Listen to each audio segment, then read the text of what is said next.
25 de febrero de 2025. Alianza Lima eliminaba a Boca Juniors de cualquier competencia sudamericana. En su casa, con su gente, la mítica Bombonera acababa de presenciar uno de los acontecimientos más dolorosos de su historia. Y a su vez, el cuadro íntimo acababa de conseguir un hito del que se hablará durante varios años.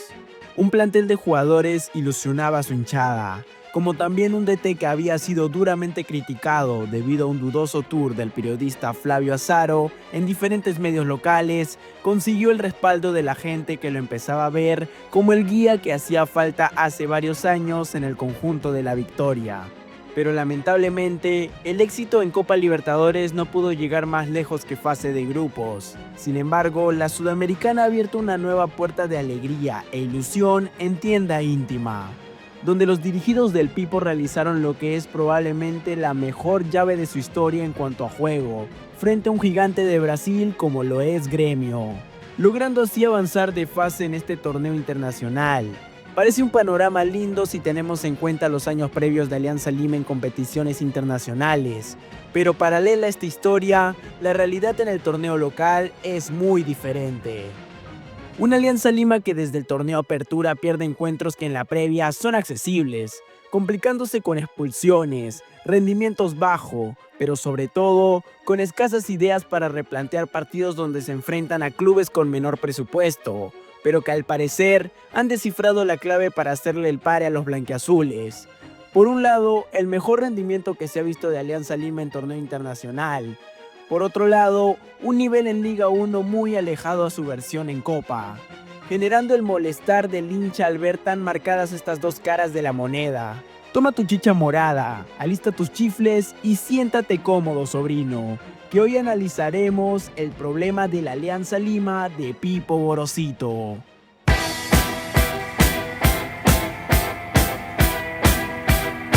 El Alianza Lima de Néstor el Pipo Gorosito no tenía muchas expectativas desde sus inicios, teniendo en cuenta que en su pretemporada perdió con Deportivo Morón, club de la segunda división argentina, pero la cara del plantel mejoró con el empate en el amistoso disputado frente a Liga de Quito, donde Alianza Lima logró dominar el ritmo del encuentro y empezaron a verse bosquejos de un juego colectivo muy atractivo de ver. Frente a Nacional de Paraguay, si bien los locales adelantaron el marcador, el ritmo de juego y las ocasiones más claras fueron para los grones, quienes consiguieron un merecido empate tras un penal ejecutado por Hernán Barcos. Tras ganar de local, el cuadro blanquiazul avanzó de fase y en el primer duelo contra Boca explotó la maquinaria de Pipo Gorosito en su máxima expresión. Su arriesgada apuesta por poner a Eric Noriega de 6, siendo este un defensor, rindió frutos. El samurái destaca sobre Jesús Castillo debido a los dotes técnicos que posee. Un buen giro con el balón, buen toque en primera y lanzamiento largo.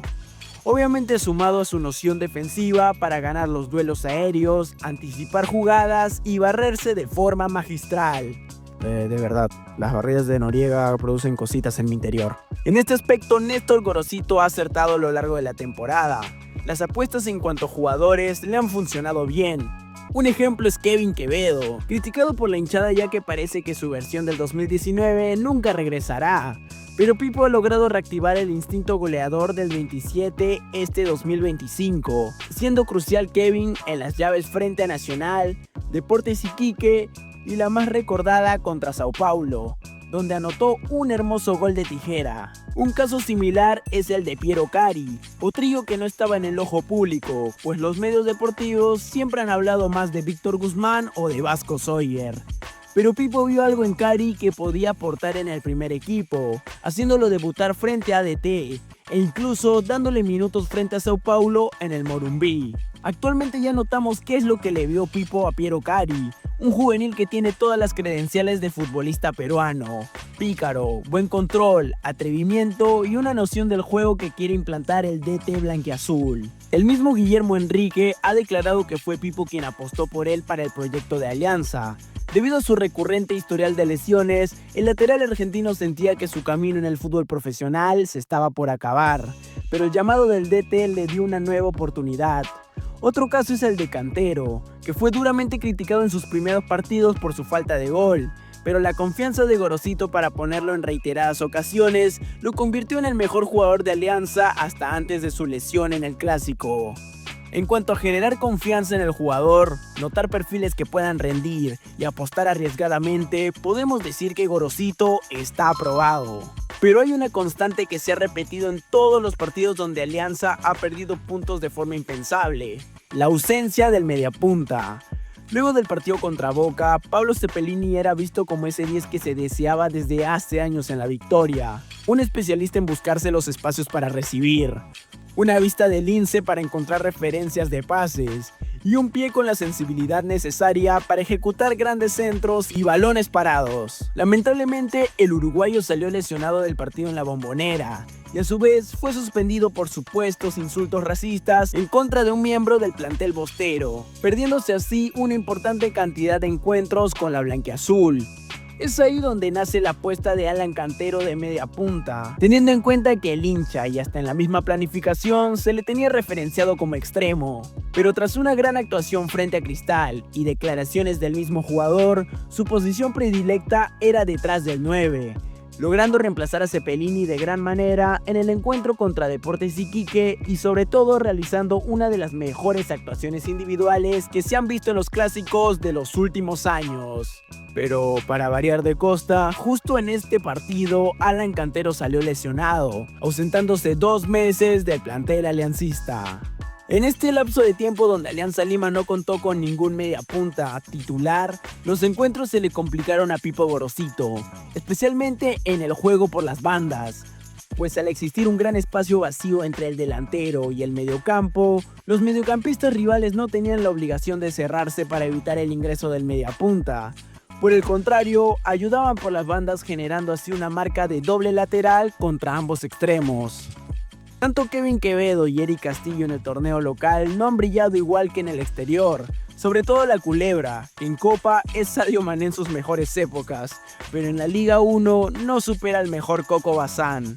Tanto Cantero como Cepelini tienen la facultad de alterar el medio campo rival y liberar las bandas de esta superioridad numérica. Por su parte, Pablo Cepelini es un viejo zorro, sabe posicionarse entre los espacios que dejan los mediocampistas rivales para recibir pases rompelíneas. A su vez, el uruguayo cuando nota que su sector está sobrepoblado, baja detrás del mediocampo para progresar con el equipo de a pocos. Por otro lado, Cantero es un jugador muy interesante. Es alguien que se le nota el barrio en su juego, especialista en gambeta corta, gran control orientado y un gran portento físico para defender su balón. El argentino influye mucho en el ataque blanquiazul, pues sus regates permiten que el equipo quede en ventaja numérica frente a los defensores rivales. Tras pasar a 1 o 2, Cantero ubica al extremo y filtra el pase para dejarlo en gran posición de cara al arco. A su vez, sabe gravitar alrededor del 9, sobre todo de Paolo Guerrero. Literalmente, Alan Cantero es el jugador que todo extremo desearía, pues entiende muy bien lo que se tiene que hacer para alimentarlos de la mejor manera.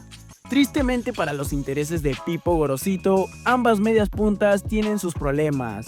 Alan Cantero cuenta con mucha habilidad, pero a su vez con una gran predisposición a lesionarse, ausentándose varios duelos en esta temporada. Pese a que la gente reconoce su gran juego, el argentino sigue en capilla de fichajes que podrían irse la siguiente temporada. El caso de Cepelini es más peculiar. También cuenta con una gran predisposición, pero a las mujeres y a la vida nocturna, cosa que en su CV de futbolista al parecer estaba muy detallado, pero que sorprendió cuando estos incidentes empezaron a ocurrir en Perú. Esto también puede explicar por qué tras su regreso parece otro futbolista. No es el mismo Pablo Cepelini que parecía invisible ante la marca, aquel que fue crucial en la llave contra Boca Juniors.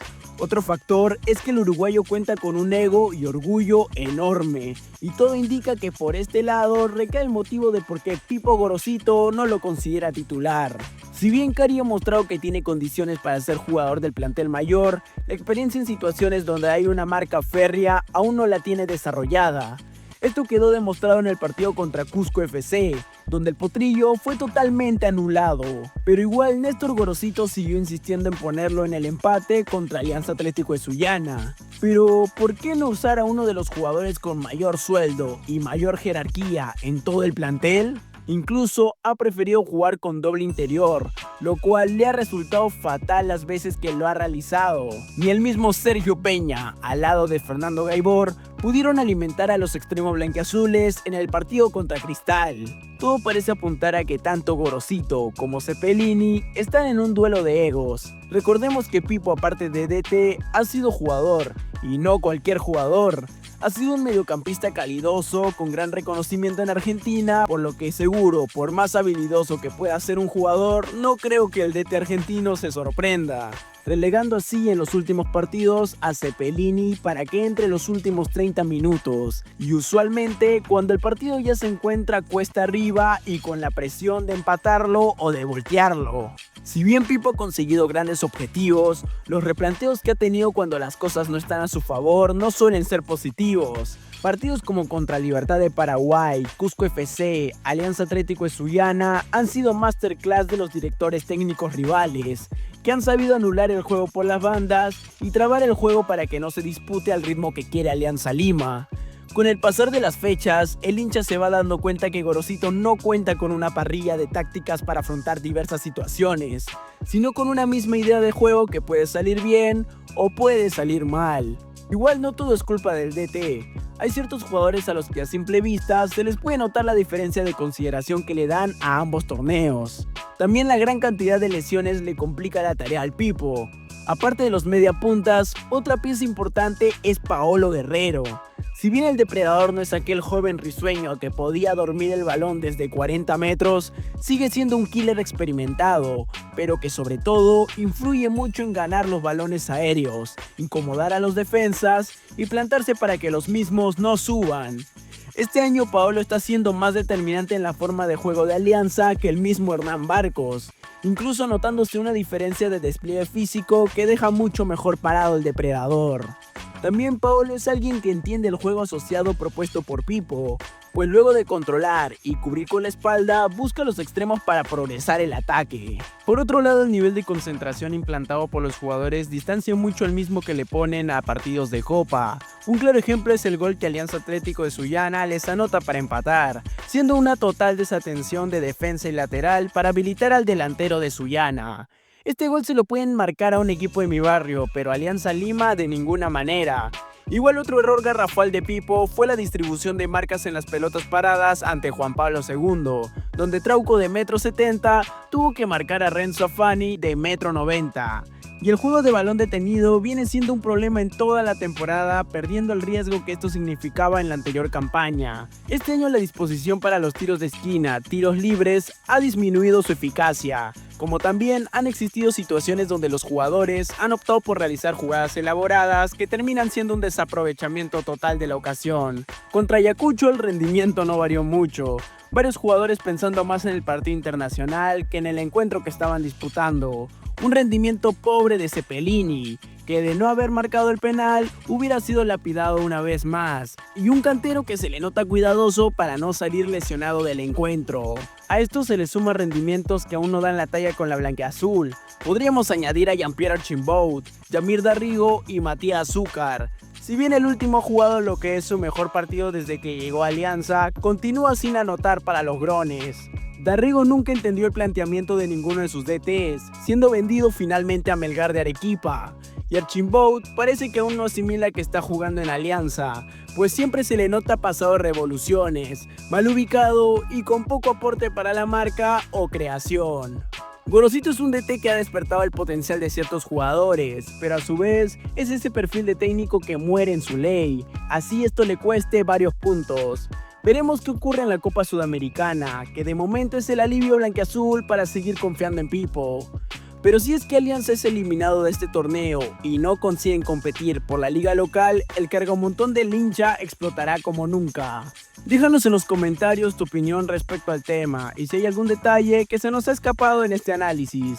También tíranos ese pulgar arriba para mantener la buena vibra. Nosotros somos Línea de 5 y nos vemos en una próxima edición.